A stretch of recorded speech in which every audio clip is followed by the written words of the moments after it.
Bullying has to be one of the worst things somebody can experience in school. Do you remember getting bullied while a teacher straight up just ignored you till you fought back? These are the problems with bullying in school in 2023. Bullying comes in all different forms and methods, but one thing for sure is we've all experienced these things. First, we got getting roasted.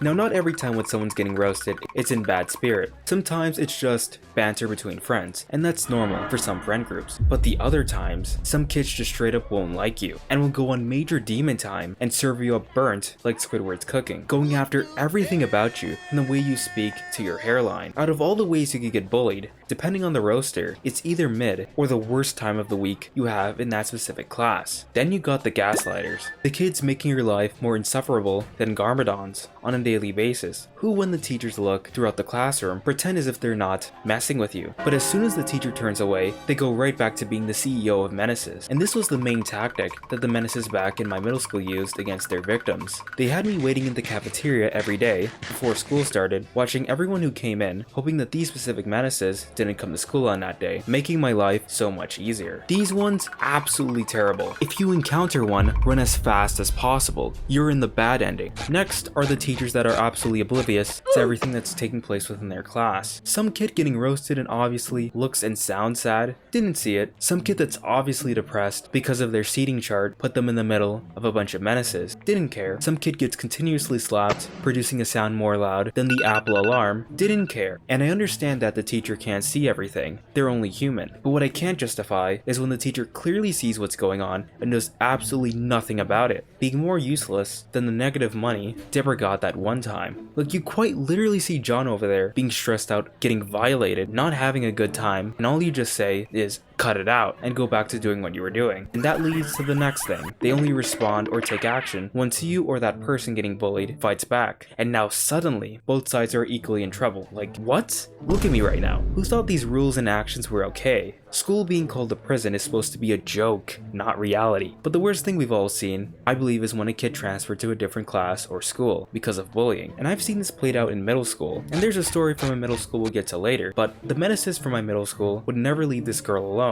and get into fights with her constantly, which led her to being transferred to a different class for her 8th grade senior year. Please don't do this to someone. We could all agree that school sucks already, but making somebody's life more miserable for your own amusement is a whole new level of low. Speaking of low, let's get to one of my encounters with bullying. Long before time had a name. During my time in grade school, I found my experiences with bullying odd. In elementary and high school were actually pretty chill, and of course you had a couple menaces here and there, but it was existable. Middle school, on the other hand, was just straight up worse than the cursed realm, as some of the kids straight up hated my guts and wanted to make all of our lives miserable. In the beginning of my 6th grade year, half the class were able to get their first phones, and every morning we all had to give them in to our homeroom teacher to be placed away, and we'd only get them back at the end of the day when class is over. And the only problem is that the phone I gave in was very different compared to everyone else's, as I had a flip phone. Yes, you heard me right. In a time when everyone was using Instagram, Snapchat, and Vine on their latest iPhone or Android, I was using a phone that was nearly double my age. And the reason is because my parents are old, and I mean drastic age old, to a point where people don't think they're my actual parents because of our age differences. And on top of that, they weren't born in the USA, so they didn't adapt and still haven't adapted to newer technology. So when they gave me a flip phone for my first phone, just expecting me to call them once I got to and was about to leave from school, the menaces, on the other hand, took this opportunity to absolutely serve me up burnt with a side of butter, as I got called things like tracky on a non-stop basis for the first couple of months, till I had to beg my parents to give me a smartphone because the kids wouldn't let up on it, even when the teacher told them to stop. But looking back at this instance of bullying, I think having your first phone being one of the latest is a real privilege to have, but you shouldn't tear somebody down because they have less than you. But speaking of bullies, let's get into the different types of bullies we've all encountered. First, we have the classic bullies, the ones you see in TV shows, the popular kids. And these were the kids that made fun of me because of my old phone. And you know how they are, super snobby, annoying, somehow failing every class except for gym,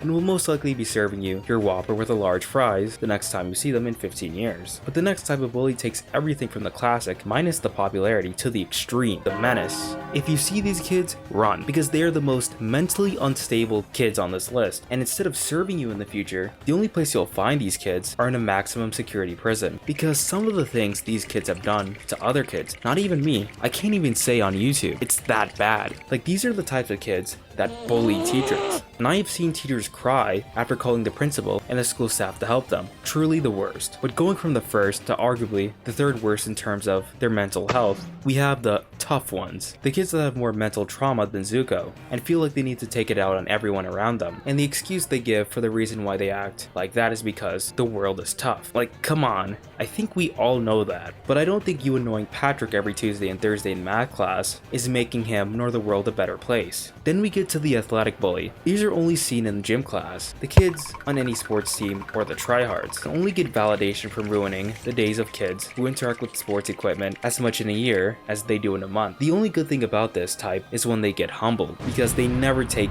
defeat gracefully at all, which is why they become a big target of trolling. But now we get to the new one that we've all experienced, the internet bully. This type of bully is far different than any bully that has come before, as since their actions are on the internet, there are no restrictions at all for what they're capable of doing, which has resulted in some terrible things. But there's one great thing about dealing with this type, and that is, there are many different ways in handling them, which some people who decide to make a movie on this, we'll get to later, seem to not understand. But those are just the types of kids that are bullies. Let me ask you, what happens when the teacher becomes the bully? Because that is truly one of the worst school experiences. In my 4th grade year, my homeroom teacher, who was also my math teacher, was this really old lady that hated kids more than Mr. Crocker. And it only took her more than 10 minutes in the first day of school to absolutely lose it and yelling at all the class over someone not cleaning up their breakfast. And the next couple of months were like that as well. She had built a reputation for herself in her elementary school, being that one teacher you didn't want to have, that you see in the hallway, and you just prayed you didn't get her in the oncoming years. And when I got her, she broke one of my own personal rules. Now, I'm not a snitch at all, you do you, but if you make my life miserable because you hate your job, I make exceptions. And one day, a couple months in the school year, I went to the principal's office to complain, and they ended up taking her out of class as she got in trouble, and we got her to at least chill with her hatred for the rest of the year.